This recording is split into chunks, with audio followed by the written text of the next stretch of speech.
Welcome back, everyone. Now we start doing fun stuff. All right. Now we're going to get into the command line interface, the Cisco CLI. Why do you need to know this? Well, you need to know the different prompts and what they mean. Okay. You need to know how to get into the different prompts. Also, you will memorize common commands used in the CLI, and the CLI is the interface to your router or switch. Okay. It is important because your certification exam, you have simulations that you need to do.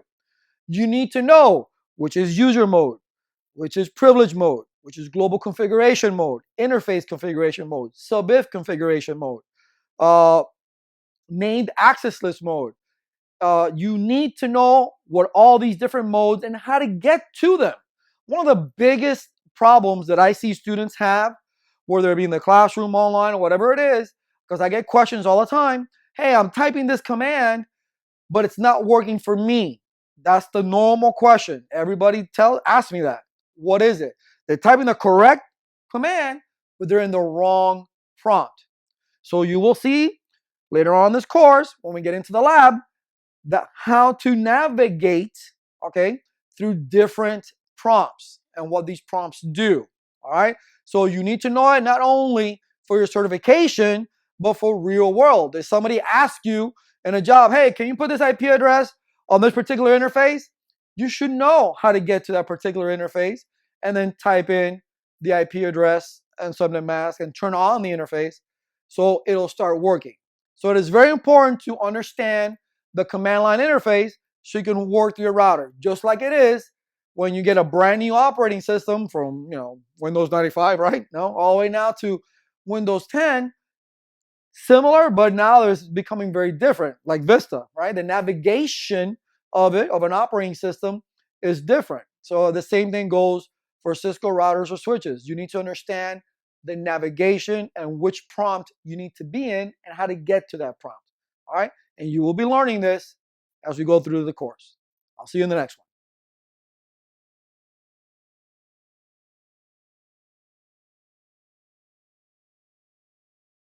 All right. This is the lab that we're going to be working in. All right. So I'm going to show you how to get into a router using a console cable. And once we're in the router, not through there, I'm just going to show you this because this is how you would do it in your certification.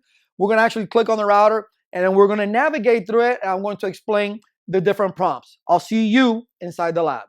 All right, everyone, welcome to the lab. Now, this lab is basically just to reiterate what we've talked about is the navigation of the CLI. Now, you do see something kind of funny here. This is your console cable. And if I haven't mentioned it before, I'll mention it now. In your certification exam, you can either, you're going to have to click on your PC, right? And then you won't have to do these steps, but you will have a terminal window that you need to click on. And basically, you used to have to know these particular settings, 9600, 8, none, 1, none, right? The bits per second have to be 9600.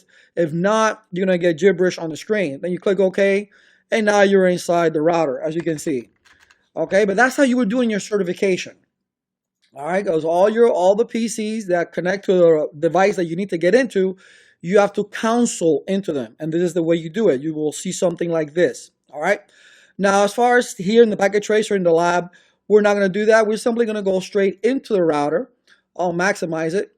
And we go into the CLI tab. Now, once you're in the CLI tab, and I'm going to exit out of here. I'm going to, exit. All right, you may start like this. All right, you'll see it nice and fresh. It says, hey, press return to get started. I'm going to go ahead and do so. Here we're in user mode. User mode, you're really not going to do many things in user mode. So in order to get to the next particular prompt, you have to type enable. That takes you to privilege mode. Here, you got to be very careful. If you question mark, obviously there's going to be more commands in a real iOS than you have here. But it is a dangerous thing because here you can actually delete. You can delete the flash, which is something that we'll talk about later on. All right. You can delete many things. And you can see here, delete flash. And you don't want to do that because that's where your iOS is. So you got to be very careful. You can erase the configurations. You can do many things. You can set the clock and the time zone, all these things. But be careful because now you're in privilege mode. Privilege mode, which gives you access to do a lot more things. From here, though, we really can't configure everything in the router as a whole. So we need to go to global configuration, which is configure terminal. Simply you can type config T. I'm sure you're allowed that in the certification exam. If I remember what my students told me, the ones that have recently taken the exam and passed, that you can type, config. You can't go too short, conf T or things like that, but config T you can. If you can't, then just type configure terminal. I was also told that you can use the tab and question mark. If you're allowed to use it, you're not going to be deducted points, so you're not going to have an issue. But here in global configuration is where you get to everywhere else. You get into interface configuration, you get into sub interface from there. You can do many things right in here. Here normally you type in, and we'll do it as we do the host commands, but you can go back and forth. If you want to go into an interface, int f0/0, I am now inside the interface. If I want to back out once, I just type exit. If I want to go all the way out back to privilege mode, I can do control, it's a keyboard combination, which is control Z. Okay, and that takes me back to privilege mode. You need to know these prompts. All right, because here's where you're going to do your copy, run, start. Here's where you're going to do when you are backing up or copying everything to NVRAM, and we'll talk about those router components in a bit. Copy, run, start. All right, that's copy from what's in the running configuration in RAM to start, which is in the NVRAM. All right, but you do that in privilege mode. You could do it in global configuration mode if you type the do command. This is a real world scenario that you can do it, but you're not going to be able to do the do command in your certification. All right, and again, from here, you go to interface configuration mode. You can do, this is where you do your access list. All right, I'm going to tab that. I hit the tab key and made me do that. Another thing that you can do, and I'll give you an example because to do an extended access list is pretty long. So I'm going to go ahead and type access list 100. Just give you an example of some editing commands. Access list 100. Let's deny TCP host 1.1.1.1 to host 2.2.2.2 that equals port 80. An example, if you hit Control A, it takes you back to the front of the line. You can see the insertion point right here. All right, you can start deleting, or you can move the arrow keys one at a time. Right, Control E takes you to the end of the line. All right, and there's many other commands. I believe Control A is one of them. Well, yeah, I showed you Control A already. And there's other little editing commands. They can go and it takes you back one word at a time, but it'll be easier just to use arrow key. You just can't click on where you want it to be and then have it work. It doesn't work that way. See how I just skipped all the way back? You have to actually, arrow key your way through, or Control A to get quickly where you want to go, or Control E to get to the end of the line, and so forth. If I were to hit enter here, it wouldn't matter. It would not matter. But just to show you a different prompt, you see access list there. But if I were to do an IP access list, all right, that's what we call a named access list, and we'll get into that. And we're going to do, let's say, a standard, make it short. A standard, but now we have to give it a name. You can still give it a number if you wanted to, but that wouldn't make sense. So let's give it a name, Bob, whatever, just to show you the prompt. You see now you're in config standard named access list mode. Okay, I'm going to exit out of that because I'm not going to continue, because that's where you're going to be at. Just like if you were to go into interface F0/0 and you were to do, you see it says config if. That's a prompt letting you know you're in an interface. Obviously, it doesn't tell you which interface, but you should know because you're the one that typed it. And also, you can do sub-interfaces, like for VLANs, F0/0 dot, oops, not 0, dot 1, let's say. And now it says sub-if. That's you're in sub-interface mode. But let me show you something that people generally make a mistake. From privilege mode, they try to go directly into one of these different interfaces. Let's say I try to go into an interface, int F0/0. It's not going to let you. It's going to give you this caret symbol right here. Saying, hey, there's a problem. We don't understand what you want me to do. You're getting an error because you're in privilege mode. You first have to go to global, and then you have to go to privilege mode. So there's steps. You go from user mode to privilege mode to global configuration mode, and then you'll be able to do whatever you want. Here, if I type the command disable, it takes me back one to user mode, right? Then enable, takes me back to privilege mode, then config T. Now I'm in global configuration mode. And then from there, I can start doing all my administrative commands on the router and interface configurations, access list configurations, NAC configurations, everything from there. But you have to follow a certain path, if you would. Just like even back in the days of DOS, right? You have to do the same thing here. So these are the different prompts that we're going to be working with. You need to be familiar. And once we do the administrative commands of the router and the interface commands, you'll start getting very used to working within the CLI of the iOS for Cisco. Now, when you take your certification exam, they're not going to put you in user mode. I don't think so. You'll probably already start, do a control Z. You'll probably start right here, and then you can go from there. Okay? All right, I'll see you guys outside the lab. All right. That was pretty simple, wasn't it not? We got user mode, enable, then we go to privilege mode, we do config T, right? Then we go to the interface, we can create a sub interface, the named ACL. You saw the different ones. And under each one, you can question mark. You saw a couple of editing commands, control A, control E. So it's not hard. And based on your certification, you're not going to be doing all these different things. Now, they do have named access lists in this certification. You may have to configure a named access list. Definitely, you'll need to go inside an interface, and you'll need to know how to get it to global configuration in order to do any type of configuration anyway when you're doing a routing protocol, because that's where you're going to be. When you start doing, let's say, router RIP, and you hit enter, you'll be in router configuration. All right, but again, very simple. I show you the console cable. This is how you, in your certification, you're going to see the image or the simulator that they use, that you click on the actual PC, you see the terminal session. We went over the settings on there. You click and you clicked OK, boom, and you were in the router. Okay, that's how you would do it in the certification through the console cable. There is no clicking directly on the router. This is not reality. That's not reality.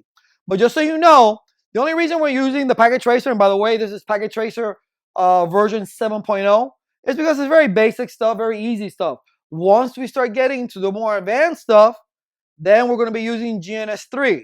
So if you want to follow along exactly like me, then you're going to have to go to GNS3 and download their latest simulator, which I believe is version 1.5.2, all right, that you need to download. So make sure that you have GNS3 if you want to do exactly what I'm doing, all right, because that's what we'll be using later on when we get to the more advanced topics in routing or in configuring, all right? But there you go. That is navigating through the Cisco iOS. See you in the next one.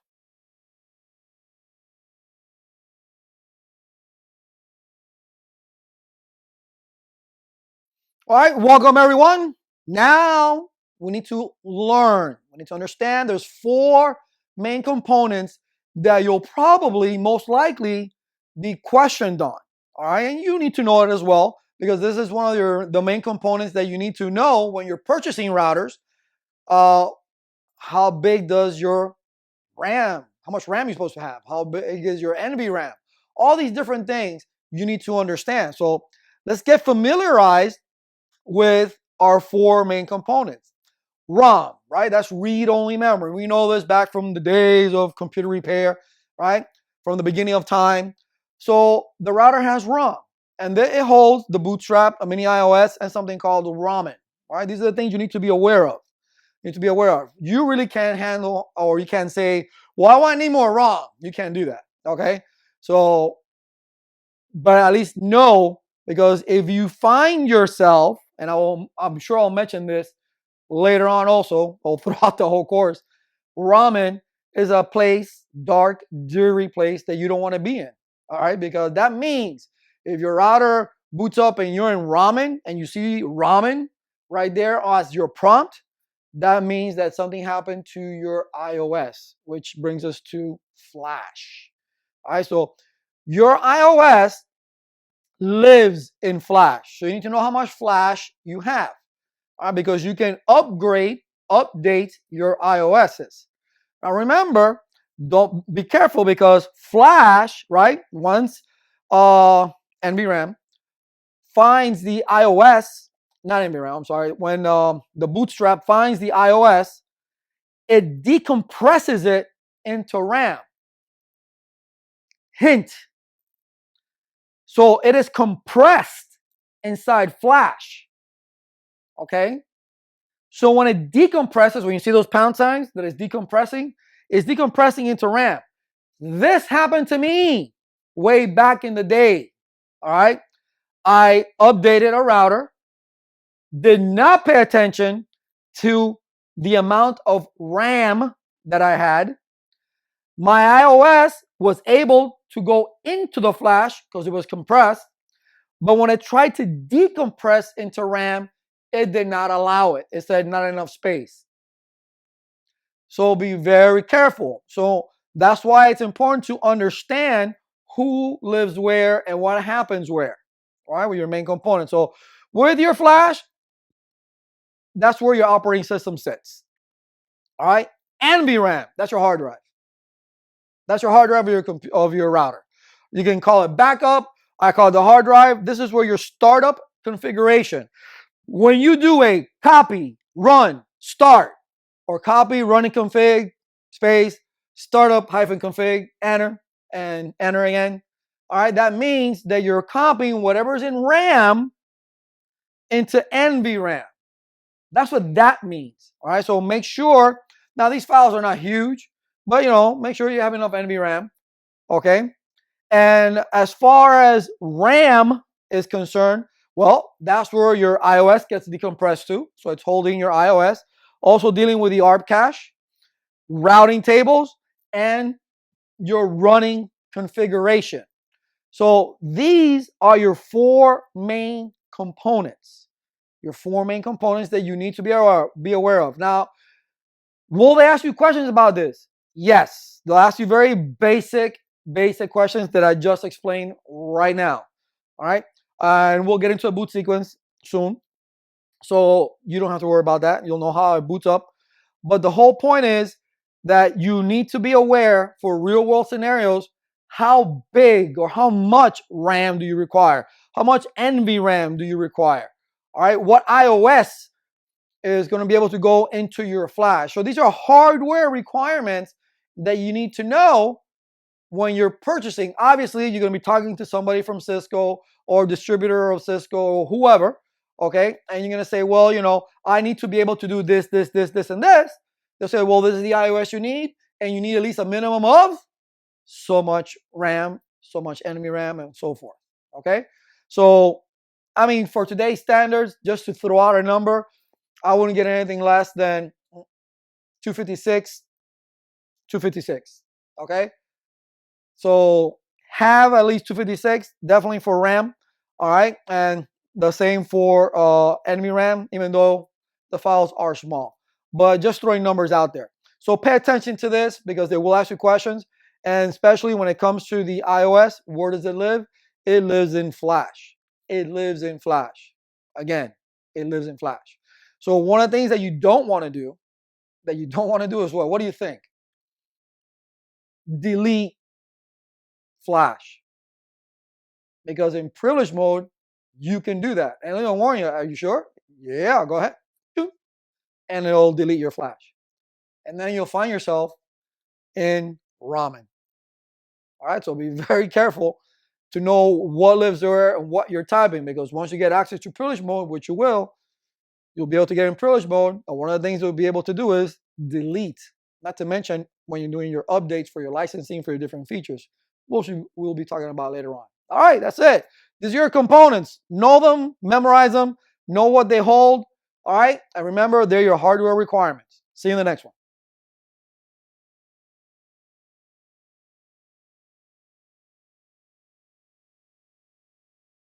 All right, everyone, welcome back.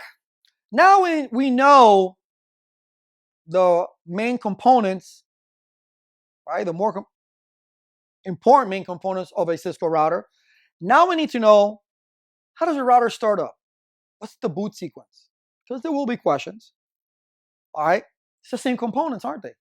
That we just talked about. Obviously, I got little arrows. I don't know if you can see them or not. Doesn't matter. This is the order that it goes. This is the exact order. ROM, yes, it holds a bootstrap. Now, I know somebody out there is going to say, but wait a minute, the first thing that happens is the post. Yes, the post happens. It checks all the hardware and all that good stuff. All right, but that's not going to be part of the answers in your test. Post is not going to come up, okay? But ROM will. That's the first thing because it holds the bootstrap. Why? Because it looks for the iOS. And where does the iOS live? It lives in Flash. So it goes to Flash. Hey, is there an iOS? Oh my God, it's corrupted. The iOS is not there. That's why then your boot sequence stops and you're in ramen. Okay? And you're in ramen. But if the bootstrap finds the iOS, awesome. The iOS will then do what? Look for configuration in NVRAM. And here, which we will do, you could interrupt that boot sequence because the router does have something called a register. And there's two numbers that I want you to drill into your head. 0x2102, which is the default. That's what it's set to, which means look at NVRAM during the boot sequence. If you see any configurations, load them. If you see no configurations, then just keep going and let me in the router. I'll be in setup mode and then I can do my little thing. All right? So that's important because we can bypass that, and we will. Because we'll be changing that default value of 0x2102 to 0x2142. But that's later. Just remember those two numbers. 0x is a hex number. 0x2102, 0x2142. Remember that. So we're the default value. It found configurations. It'll load them once the iOS decompresses, and it finds that, hey, okay, I'm going to load all these configurations into RAM once everything is decompressed. But if no configurations are found, then we enter setup mode. You may get a print screen. I mean, I would do this. Get a print screen, right, of the router. And then it says, do you want to start initial configuration dialog? Yes or no? Well, that's called setup mode, right? You get a little wizard. If you say yes, it's going to ask you a bunch of questions. And you don't want to deal with that. All right? What's the name of the router? You put the name of the router. What's the IP address of this interface? Are you running a routing protocol? No, you don't want to go through these. Say no. I'm going to do everything myself. Okay? That's the whole thing. Anything else there? No, that's pretty much it. You know the two values, 0x2102, 2142. Again, ROM, Flash, NVRAM, and RAM.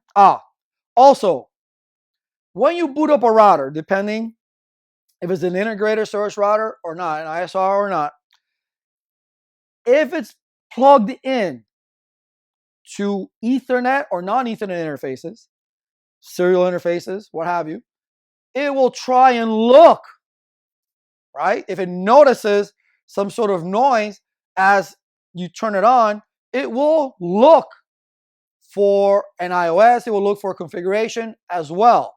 So when you boot up a router, that's why you do everything offline first because of that.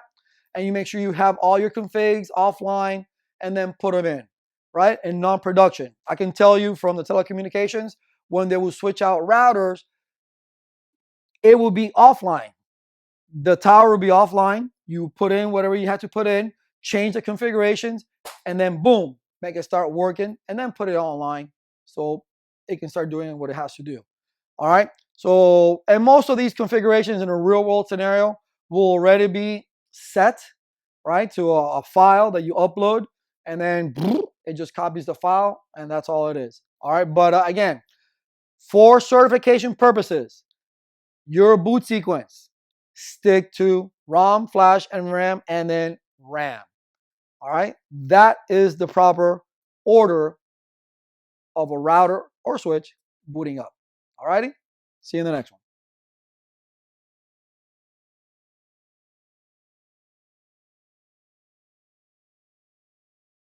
All right. Remember I told you about password recovery? Yes, this is the same lab. All right. We're going to go inside here. All right. And we're not going to be able to get in our router. Oh my God, what do we do? And I'll show you what to do. So with that said, I'll see you inside the lab. All right. Welcome back, everyone. Yes, this is the same lab because what we're learning is just very basic stuff. And one of the things that's very important to know is going or bypassing the boot up sequence of the router so to allow you to let you in. That's why this is called the password recovery procedure. Are you going to have to do this in your certification? No, you're not. But they will ask you questions about that. Okay? So let's say I put a password on here already on purpose. Let me go ahead and maximize that for you. So I'm here. I get to work Monday morning. I got to type in my password. Bob. No, it's not Bob. Apple. No, it's not Apple. Oh my God. I know it's Laz. Nope. I don't remember my passwords. I've tried everything I could. The router just doesn't let me in. Now, in a real world situation, I would suggest if you can't get into your router and you need to do this procedure, if it's in the middle of the day, first send an email, okay? Something you may be down for 5 minutes and then you come back up, but try to get to work 2 hours earlier, an hour earlier, just to make sure everything's okay. So when everybody comes to work, they have no issues, okay? But this is what you would need to do. Obviously, there are no tabs. So you need to go to the back of the router, all right? And you would actually turn the router off. Yes, you would. Not something you normally do. You do it during the maintenance windows if you're changing, let's say, modules or something like that. But for this case, it's the password recovery. So we're forcing the router to reboot because we can't get in. We can't tell it to restart. So we turn it off. In this case, I go back to my CLI and I do a Control-C. Now, Control-C is a break command, and there's many other break commands. So you can Google it. You can do, to find all the break commands that ever exist. That there's Control-Shift-6 and all these different things that will work for particular iOS. Now, for this one, Control-C works just fine. And if you can see, it says that you're in ROM monitor mode, right? So this is not a place you want to be. And I'm going to do a question mark so you can see the commands that are in there. Now, the one that we're going to be using is this one because we need to change the register of the router to allow us to bypass NVRAM, not to look at NVRAM, so it won't load any configuration and just let me in the router. The other one that you may have to do one day, all right, is the TFTP download. And I'm just going to type this just to show you. TFTP, and it's case sensitive. It is case sensitive. Did I turn it off? Yes. TFTP DNLD. And then this is what you would need to do. This right here. You would need to type this exactly as it is, and then you put the IP address. You type exactly IP subnet mask, exactly like it is there, and you put the subnet mask for this unit, and you follow these instructions. You don't have to do the optional. That's why it's optional. But you have to do this first one here. Once you do that, and it's basically just to reload an iOS, because if you do find yourself in ramen and you didn't do it on purpose, more likely your iOS has been corrupted. All right, so what we're trying to do is something simple. Hey, just let us in the router. So we're going to type config, which is configure registry 0x0x2142. That says, hey, on boot up, I want you to ignore NVRAM. During your boot sequence, do not look at the NVRAM configurations. Just load up and let me in. This is what this is doing. And then you reset, and it reboots the router. Now, as you can see, the iOS is already decompressing into RAM, but it's going to give us setup mode, right? The initial configuration dialog, which we will say no. And now we're in our router. It bypassed the configuration. If we were to do a show start, or let's go to global, if we were to do a show start and look at NVRAM, you can see that I have an enable password Cisco because that's in NVRAM, right? So there is a configuration, we just bypassed it. And I actually have a password on the line. That's why we couldn't get in at all. So one of the things that you want to do, just to make sure you don't copy a blank configuration, you want to go to global configuration. Well, no, you can do it right from privilege mode. I'm sorry. Right from here, you do a copy, start, run. So whatever's in NVRAM, you want to copy it to RAM so you can have it there. All right. And yes, I want to copy it to the running configuration. It's in brackets, and that's the default. So you hit enter. And if I were to do a show run now, I will see that there. Awesome. So now I know it's Cisco. So what I'm going to do, I'm going to do a Control C. I'm going to do config T. And I'm going to change the registry back to what it should be by default that makes it look at NVRAM during the boot sequence. So I'm going to do config. I'm already there. Haha. Config -reg. And I'm going to go 0x2102. That number right there tells it, hey, take a look at NVRAM. And if there's any configurations, I want you to load this. I'm going to hit enter. And then I'm going to do it like you would have to do it if they make you do this, which they won't. I would do a copy, run, start. Right? Obviously, if you wanted to change the password, if it was an encrypted password, you can't see it. You want to change the passwords to make sure that you can get in. You would do that first before you do the save. So you make all the changes that you want, change the registry back to that 2102 after you do all the changes that you need to as far as the passwords are concerned.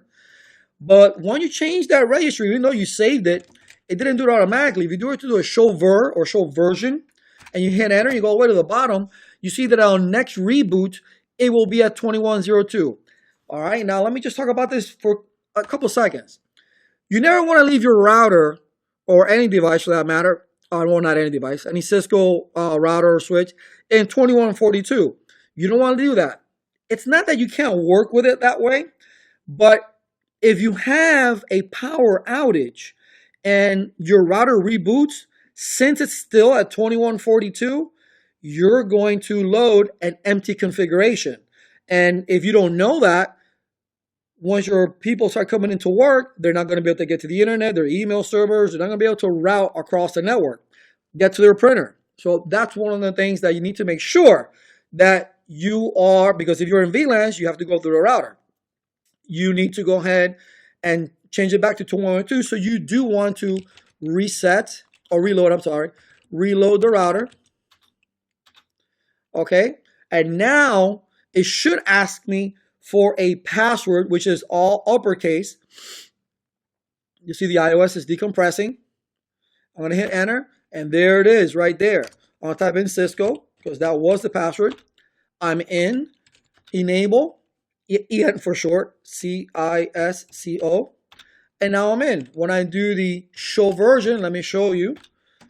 It's now at 2102. Okay? That's pretty basic, pretty simple. You just got to make sure questions that you may encounter is the fact that, hey, why is the router, after an administrator changed it, why is it now, something else? It's not loading it's because the registry was never changed back to what it was. But we'll talk a little bit more outside the lab. I'll see you there. All right. That was pretty easy. Got to be careful, though. You got to be careful. Remember I said, once you go inside, you interrupt the boot sequence. We did it with a Control C. And there's many break commands. So you can Google, hey, what are the break commands? And a whole bunch will come out. All right, but Control C works. You're in ramen. You did your config -reg 0x2142. And then you type reset. Boom, your router just lets you in because it's not looking at NVRAM. Correct? It's not looking at it. So now you're there. You're in a blank configuration. But if you look at we did a show start and we saw that there was configurations there, right? Only 2 passwords, just so I couldn't get in, just to show you. All right. And then I switched it back. But before I did, what do? We copied whatever was in the hard drive or NVRAM to RAM. That's key right there. You want to make sure that you're going to be able to copy whatever that you have on your drive, on your NVRAM. You want to copy that to your RAM. Because if not, if you're going to copy a blank configuration just with passwords, let's say, back, and you'll override it. You'll override that file because it has the same name, startup config. Unless you're going to give it a different name, right? But usually you don't, all right? And it's going to override, and then there goes all your configs. So make sure that during the process, once you're in the router, remember everything is blank. Copy, start, run, which is the opposite of what we normally do. So you copy everything that's in NVRAM to RAM, make any appropriate changes that you need to do, change the register, okay, back to 2102. I talked to you already about that, okay? The whole purpose is why? Because you leave it at 2142 and there's a power outage. When it boots back up, guess what? It's going to bypass it again. So make sure you change it back to 2102. But that's all. It was very simple to do.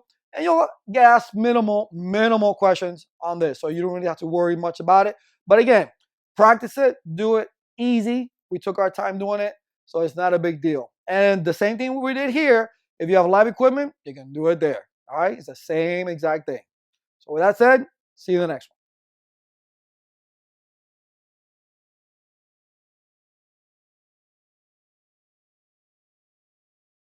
All righty. Now that we've seen the hardware, right, the components of the router that we need to understand, and we saw how we can go ahead and bypass the password if we forget it. Let's not forget it.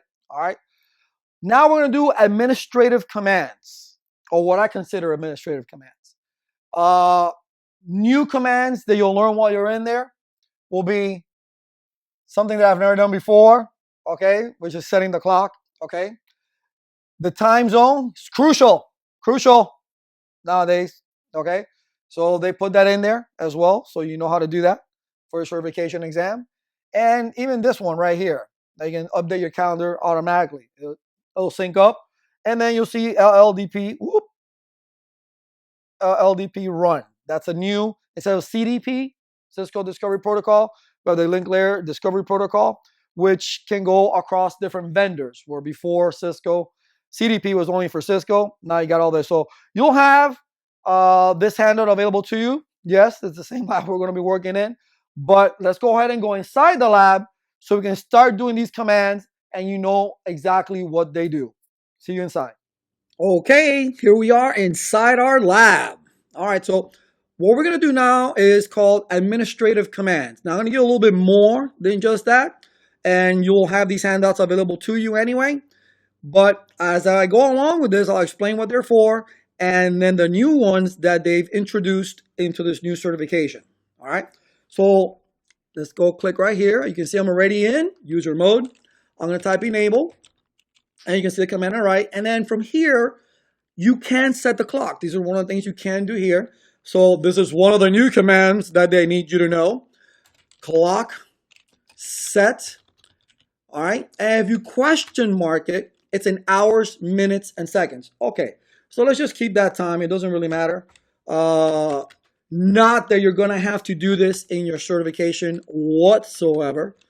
Okay, but you can. And then the date, the month, and the year. Obviously, it's not 2022. I'm talking to you from the future. Okay, but there you go. You set the time on your router, which is a good idea to do anyway. All right, now this is another good one that would be really helpful for you. Terminal history size. Now, this, like it says there, 0 to 56. It all depends on, oh, I misspelled it, so sorry. History. What am I typing? Terminal history. I'm going to tab this. There we go. And then you can go, like just it says there, no, don't remember anything that I type, or remember the last 256 commands. You don't want to do that. Let's say 25. So what's going to happen is it's going to remember the last 25 commands that you just typed. That's what the terminal history size is. You're in the terminal right now. So now we go to global configuration. We need to start configuring our stuff. First, let's give a name to the router. Host name, in that case where it says here, router 1. If you're going to make longer names, router 1, floor 3, department, whatever it is that is your SOP in your particular company, is fine. Underscores. You can't have spaces. You can't have spaces. Okay? So now that router has a name. Lovely. And here now is another brand new command that Cisco has brought into the certification, the time zone. So clock, time zone. Hey, I don't know where you're taking your test, but find out where your time zone is. Here in Florida is a -4. Not that I don't think that really is going to matter. They actually make you do this, which will be cool anyway. But in a real world scenario, yes, you do want to do time zones. There's things that update, backup, all these things. So you want to make sure you're in the correct time zone. Apparently, they didn't know how to do that before. And now Cisco decided, hey, this is something that they need to know how to do. So there it is right there. Or you can do your NTP, update calendar. And it'll do things for you automatically. All right, so those are the 3 commands: terminal history size, no, not terminal history size, the clock, the actual time and date, the time zone, and you can do the NTP update calendar as well. All right, now we start putting our passwords. Now, is this any particular order that you have to do this? And when you're doing it, no, you do it however you want to do it. I'm just giving you an order that I put. You want to follow that? Fine. If you want to do it another way, fine. As long as these commands get put in.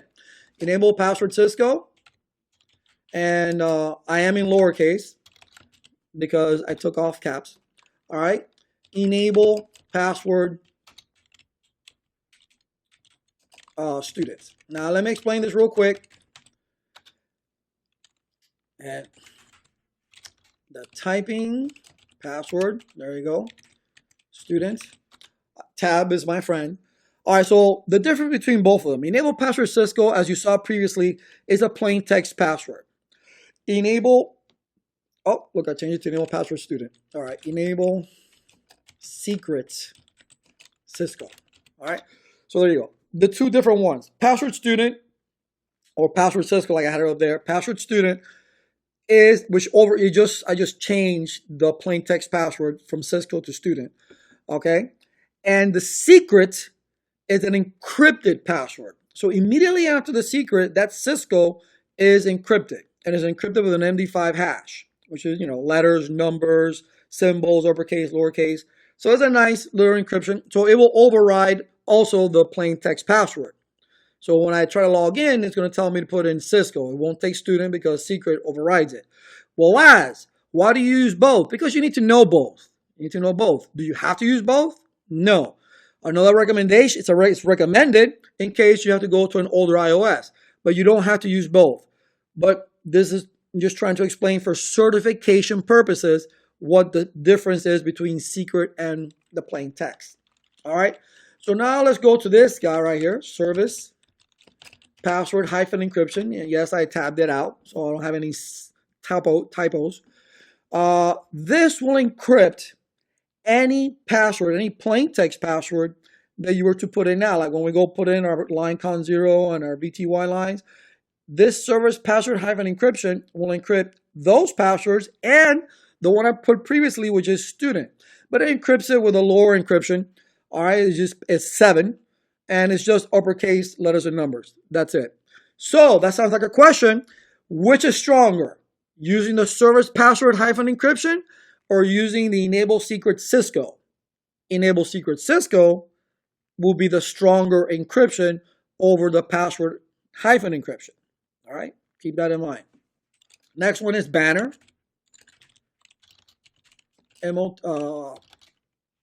Banner, MOTD, message of the day, and then our little symbols here. It's not going to say hello. All right. Now, this is something that you want to give everybody a message when they come into work in the morning. They're going into the routers or looking at. This is the message of the day. It's not really hello. It's going to be a legal statement. It could be a legal statement, or it could be something to the effect that, hey, we're going to do an update at this particular time. Make sure that you send out an email, or an email has been sent. So at this time, get ready for updates on the router, or we're going to change a module, whatever the case may be. The important thing here to remember is these symbols right here, these delimiting characters, okay? Well, these characters, what you start with, you end with, period. What you start with, you end with. If you don't, what's going to happen is it's going to give you an error. Simple as that. Simple as that. If you were to do something like, and let's do another banner here. Banner, MOTD, let's say, # in, okay, emergency. So just do that, make it short for time. Emergency number 555, that's the emergency number. And I'm gonna end it like this. Where did my message end? It ended in emergency. If I were to hit enter, and I'm gonna copy this right now, and you can do that command I just did, which is do WR, which is to write to enemy RAM.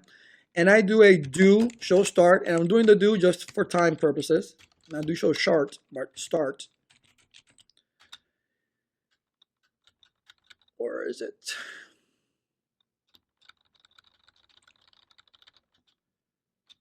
Should have been in the beginning. Oh, there it is. You see that? It only sees emergency. It doesn't see emergency and the actual number because we use the same delimiting character to use it to put a number sign. So that's a problem. So if you know you're going to use a number sign, use another type of number, another type of delimiting character. Okay, so let's say banner, MOTD, $, money, money, money, money. Let's do the same thing we just did, emergency, right? And then we'll put in a number, 555, and then we end it with the same one we started with. I'm going to do a do WR. I'm going to do a do show start. That was right. All right. And there it is right here. And now you see that the 555 shows up. So this could be something you can get in a print screen. So be very careful. The important thing is the delimiting characters. Now a new command. LLDP run. Okay. LLDP is the same thing as CDP. Okay, link layer data protocol versus the Cisco discovery protocol or discovery protocol, link layer discovery protocol. What it does, it looks at your neighbors that are directly connected to you. Okay, so you can map out your network. If you have no third-party software, you're doing everything from scratch, just from the router, you can do an LDP run. All right, turn that on, and you'll start seeing your neighbors. You'll start seeing your neighbors. Okay, so that's the new one. That's the new one right there, and that's what it does. It looks at your directly connected neighbors. Do not overthink it. All right, can I do CDP run? Sure, there's whatever. But the thing is, LDP will go for all manufacturing devices, where CDP is proprietary to Cisco. That's the difference. All right, now let's turn on DNS, IP domain -lookup. All right, this is already on. I just typed it again so you can see it. IP domain -name. Obviously, it's going to be last.com. This is if you have a DNS server with that domain name. And then you're going to tell it, hey, who is the name server? Well, the name server, that's going to be 192.168.10.1, which we don't have. Okay, so this is how you would configure it if you're going to do name resolution. And then you would actually want to use, instead of pinging by IP, pinging by name, ping by IP, you can ping by name, sorry. But you need to create those host records on your DNS server.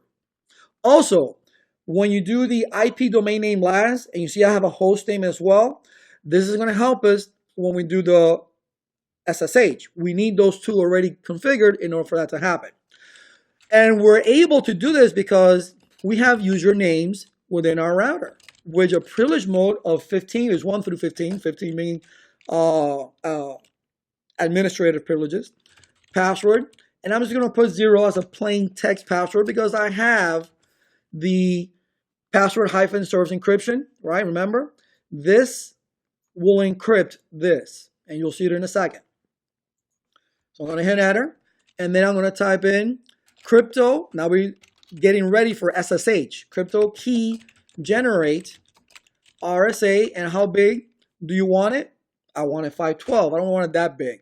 Now, the only reason it allowed me to do that is because I have the domain name and I have R1. Okay, and I have the R1. All right, so now we can go ahead and tweak SSH, IP, SSH, authentication, retries. How many times are you going to allow somebody to log in? 3 times. IP, SSH, timeout, 120 seconds. So for 120 seconds, you're not doing anything, it's going to kick your SSH session out, right? You SSH into it. Now the version, you can change version 1 or version 2. It tells you already it's using version 2, so it's an optional command. Optional command. So now we're going to go to our lines. Line con 0, password Cisco, log in. You can stop right there and you can do like we did before. You can just log in using the enable password, all right, to get it. I mean, when you hit enter, it's going to prompt you for that Cisco password. But we have a username, so I'm going to put login local. Login local will allow you to use, it tells the router, hey, I want the username and password that's local to this router. That's the difference. Just log in, it's just the password for the login for the line con 0. Password, login local, you have to put the username and password that you created. All right. Now, other nuisance or important commands is the exec -timeout, minutes, seconds. You can put whatever, 10 minutes, 0 seconds, 11 minutes, 3 seconds, whatever you want. But if you don't, if you put 00 for lab purposes, it will never time out. This is your session timeout. Okay. Let's scroll down so you can see commands as we do it. And on the login local, all our line VTYs. Okay. And then we're going to do login synchronous. And I tab for this. This is a nuisance command. If you don't do this, every time your router gives you feedback, right? Said, hey, something was configured, something got turned on, something went down, whatever the case may be, and your typing is going to interrupt it.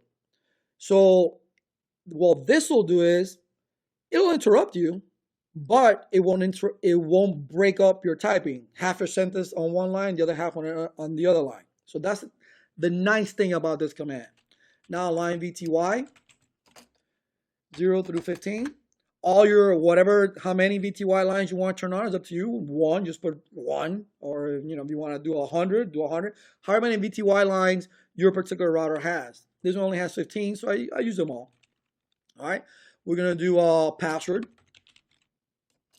Cisco, and again, I'm gonna do login local, so I can use a username and password. And then this is where the SSH comes in, because these are your telnet lines. Transport input, I'll put a question mark. Now you can do no, none. You can do SSH, which is what we're configuring for, and that's what you would put there in the real world. But what we're going to do is we're going to go ahead and do all. So we can telnet and we can SSH. And that, ladies and gentlemen, is your administrative commands on your router.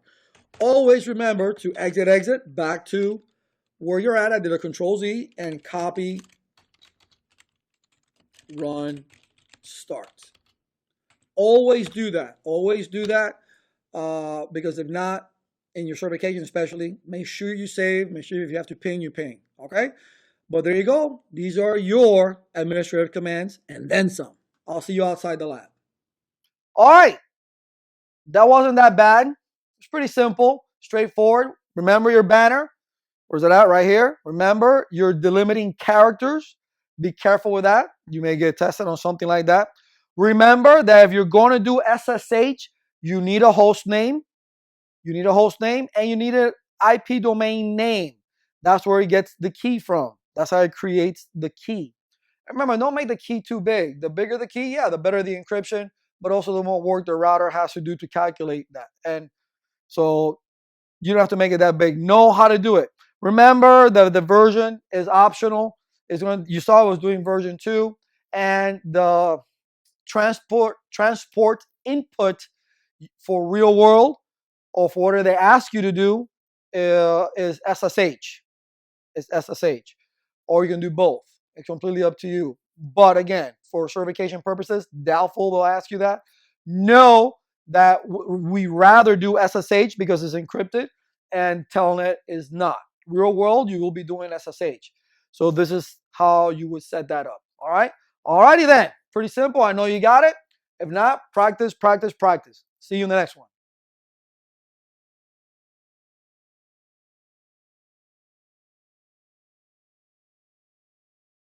All right. Welcome back, everyone. Now we've done the administrator of commands. All right. So we know how to do that. But now we need to configure the interfaces because we need connectivity, right? Here we have, that's why it looks like the similar lab, but we added another router because we need to know about this serial 00 cable. And I explained in the lab that this is a V.35 cables or crossover serial cable that you need to put a clock rate on. But we'll get into it when we get inside the lab. And then we'll configure the fast Ethernet 00 interface as well. All right. We'll be putting IP addresses. Here's the network that this belongs to. And this is the network that this belongs to. At this point, you should know which IP addresses we should be using based on the subnet mask. This would be 5. This would be 6. I always use the last available IP address, 254. And then we have to go into the PC and assign an IP address as well. All right, which will be .1. That's just Laz's IP method. But that doesn't matter. Let's go inside the lab and let's do some interface configuration. See you inside. Alrighty, we're now inside the lab. Now, we've done administrative commands already, but we haven't done the interface commands. Now, here we have two interfaces. You see the lab changed a little bit. I added another router there, no big deal. All right, but just to show you the differences. This is our fast Ethernet 00 that goes towards our LAN, and we have a serial or a crossover serial, or for those of you that are so detailed oriented, which is good, it's a V.35 standard cable. All right. You see that there's a little clock here, and there's no clock here. Now, you're not going to see a little clock in your real world, but it will tell you that this is the data communications equipment side, the DCE, where this is the DTE, data terminating. What this allows you to do when you do the configurations, it will synchronize. It will encapsulate, it will send the information across using the correct frequency in order to get the packet across to the other router. All right, there is no ARP, zero ARP that happens in a serial cable. Okay, but you need to put in what's called the clock rate, and you'll see it as soon as we start doing it. Okay, so let's go ahead and start doing it, right? And I'm gonna see if I can move this right here, just leave it here. Let me select all this, move it to one side, and then there we go. Put it there. There's just really two interfaces that we're doing, no big deal. There we go. All right. Oh, there was no configuration. Okay, it doesn't really matter. Okay, you see this? This is why we did IP domain on the other lab that we did. So I type config T, I put it together, and it's saying, hey, I don't know what this is. What is this? So it's shooting out a broadcast for a DNS server. I'm going to stop this by doing Control-Shift-6. Control-Shift-6. So look what it says. Name lookup aborted. All right. Config T. All right. Now let's give it a name, which you know how to do already. Host name, R1. Okay. And then we're going to go into interface F0/0. I'll put IP address 192.168.100.254. 255.255.255.0. I like to use the last available IP address for my network, for my gateway. And then do the no shutdown command. That means to turn on the interface. Okay. And then we go into int S0/0/0. And then we go IP address 10.1.1.5. And yes, you should know it that quickly. All right. For your subnetting. If you're using a SATA 30 mask, you know it's a 252, or you should know. Put your clock rate. And I'll put 4 million, 123, 123. All right, but it's really depending. This is the actual physical speed of the cable, whatever it is that you're using. All right, and then no shut. That turns that on. All right, now let's go to the second router. All you gotta do is configure this interface right here. And And let's just open it up a little bit here so you can see what we're doing. CLI, I'm going to say no. Obviously, there's no configuration. Enable, config T, host name, R2. Interface, S0/0/1. Hit enter. Oh, look what it said. I put it in a decimal. It says, hey, this is an invalid type interface. Why is that? Because you have to do that under the actual physical interface. So int S0/0/1. Okay. IP address 10.1.1.6, 255.255.255.252. This is the DTE side of it. So all you would need to do is no shut. And that turns that on. You can see the green lights come on. In your certification, like in a real world, one of the things is your show commands, right? Show IP int brief. And you can see if it's up or down, or you can see our serial, which is the one we just did, is up, up. That's a good thing. But even though it says that, you always want to verify by pinging 10.1.1.5, and we get our 4 pings. We have no issues. Now, this is the 192.168.100.0. This is 254. If we go to our PC, does our PC have that IP address? Very important. It has no IP address. So we got to put 192.168.100. I'll use the first available, 255, and my gateway, 192.168.100.254. That's my gateway. So what do? I come to my command prompt, and then I just ping 192.168.100.254. And I can ping my own gateway. That's all there is to putting an IP address, turning on the interface. But, basically doing these commands that I just showed you, which is show IP in brief, is one of the main commands that you'll probably have to do in your certification. Show IP in brief. All right. And again, let me open it further. All right. You don't want, if it says administratively down, that means you forgot to turn it on. So just go back to that interface and say no shut. Up, obviously is what we want. That means it's good to go. If it's up, down, that means that's a layer 2 issue. It could be you forgot to put your clock rate on this particular serial interface. All right. If it says down, that means it's a physical layer issue. It could be a cable that's bad, a pin that's bad, the actual module you put in that router, that fast Ethernet port on that router may be bad. It's a physical layer. So down, layer 1 issue. Up, down, layer 2 issue. Up, good to go. Administratively down, you forgot. All right, you forgot. But for our purposes, we're done. That's all there is to configuring IPs, clock rates, and turning on your router's interface. I'll see you outside the lab. All right, outside the lab, right? Very simple to do. Remember, this is your serial. Do not forget the clock rate. Do not forget the clock rate. Because then that will give you, like I told you in there, an up down, an encapsulation error, a synchronization error, which is a layer 2 error. All right. Layer 1, down. No connectivity whatsoever. So your interface, when you do that show IP in brief, you will see a down. Up. Hey, that's what we see, green lights. All is up, all is good. All right. And administratively down means you forgot to turn it on. So you're going to go back inside the interface and go no shut. But it's not a big deal. Putting an IP address or assigning an IP address to an interface and then turning it on. The serials are special because this is a crossover serial cable we put in the clock rate. And then one thing that we didn't do in there is that you can put a description, but we'll do it later on in other labs. We can put descriptions on the interfaces so we know where we're going to, where it's connected from. If it's a special type of cabling or a special line, you may have to put a SPID number or something on there. That's fine. It's to identify the line, descriptions. So you can do that as well.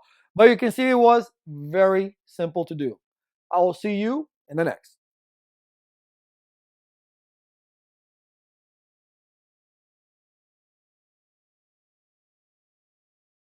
All right, welcome back, everyone. Let's summarize what we've learned in this particular section. Well, we got an introduction to the CLI, the command line interface, the importance of it, why we need to know it, just like any operating system that we would use in a computer or anywhere, in the phone, right, in your cell phones. The routers, the switches, they're all the same. We need to learn how to navigate our way through it, and we did. We went ahead and we learned to go from user mode to privilege mode to global configuration mode to interface configuration mode. There's also named access list mode. So there's many different modes, but it's got to go in a certain sequence. You can't jump from privilege mode to interface. You're going to get an error. You're going to get the little caret symbol as you saw.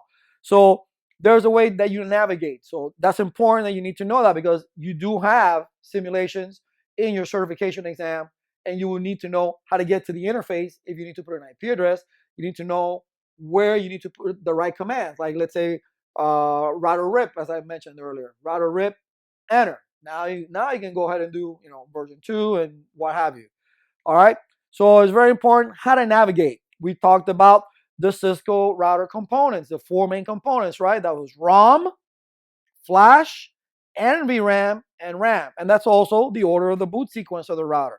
And each one of those are very important in themselves, right? Because the ROM holds the mini iOS, holds the bootstrap, right? Ramen. You have the flash that holds the iOS, very important, right? We don't want to delete that, because we don't want to be in ramen, because we don't want to do that TFTP DNLD, which is TFTP download, to go ahead and download another operating system to the router. And definitely NVRAM holds your startup configuration, all right, among other things, but it's your startup configurations. That's what's your hard drive. That's what's there, okay?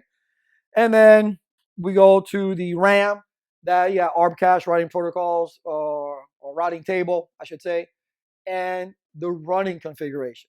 That's what you do. So as you type, because this question has been asked to me several times, hey Laz, how often do we have to save? Save whenever you want. Copy run start every 3 lines. I mean, I don't know. Just make sure that you do a copy run start if you are configuring every so often, just like you would in Word or what have you. Because if a power outage or your computer runs out of battery, whatever the case may be, you want to make sure everything is saved on that particular router, okay? Administrative commands, you saw all those commands that we did with the banner and the service password for encryption and the SSH commands, all right, the line con, putting the enable secret, enable password. So we did all those different administrative commands that you would on the router, turning on DNS, pointing it to the correct DNS server if we had one. All right, but it is important, and you will see their purpose as we move forward. And we did the password recovery, obviously, which was very simple to do. Just what did I say you need to be careful with? Once you're already inside the router, because you changed your register settings to 2142, 0x2142, that says do not look at NVRAM. Go ahead and totally bypass that. Just let me in the router. Always do a copy, start, run, so that information that's in your hard drive goes to RAM. Do all the changes you need to do, then copy, run, start, so everything gets recopied back to the hard drive. And in those changes that you made, make sure that you change the register settings back to 2102, 0x2102, so it will look at NVRAM, okay, when the next time it boots up. All right. Hopefully you won't have to be doing this during the work day.